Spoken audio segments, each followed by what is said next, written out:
Je suis David Le Seigneur, responsable de fabrication de l'usine EPEDA de Cricboeuf-sur-Seine pour le groupe Coffel. À partir du moment où une commande client est enregistrée dans notre système, la commande est transférée au service ordonnancement. Ce service va construire un film de production avec toutes les commandes enregistrées.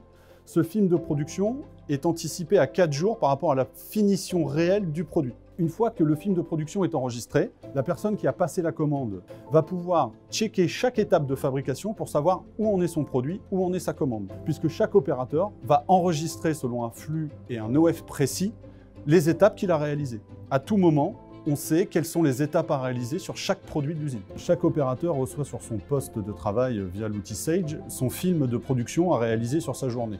Grâce à cet outil, chaque opérateur peut voir en direct son avance, son retard, et chaque manager peut commencer à anticiper les futures contraintes qui vont se présenter à lui.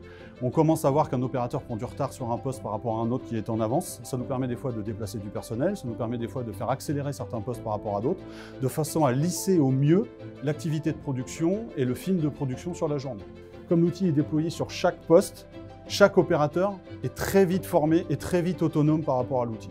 L'avantage de l'outil Enterprise Management, c'est que l'intérimaire qui arrive ce matin est capable de travailler en autonomie complète par rapport au film de production cet après-midi. Le système nous permet de fermer étape par étape pour connaître quel est l'avancement de notre produit dans son flux de production. Une fois que le produit est passé à la dernière étape, il ferme définitivement toutes les étapes, il consomme définitivement toutes les matières dans le cas où il y aurait pu y avoir une erreur de déclaration. Et ensuite, on transmet toutes ces informations à la logistique qui, elle, prend la suite du processus avec la mise en stock et l'expédition vers les clients.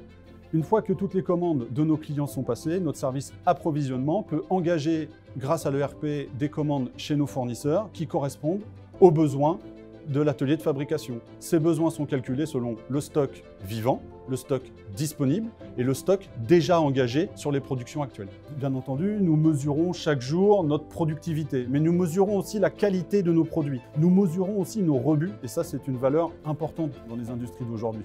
Nous mesurons chaque opérateur qui réalise une opération non conforme, qui réalise un écart par rapport au standard proposé, va pouvoir enregistrer cet écart. On va pouvoir par exemple déclarer la matière consommée de façon à limiter les écarts de stock et de ne pas multiplier trop les inventaires.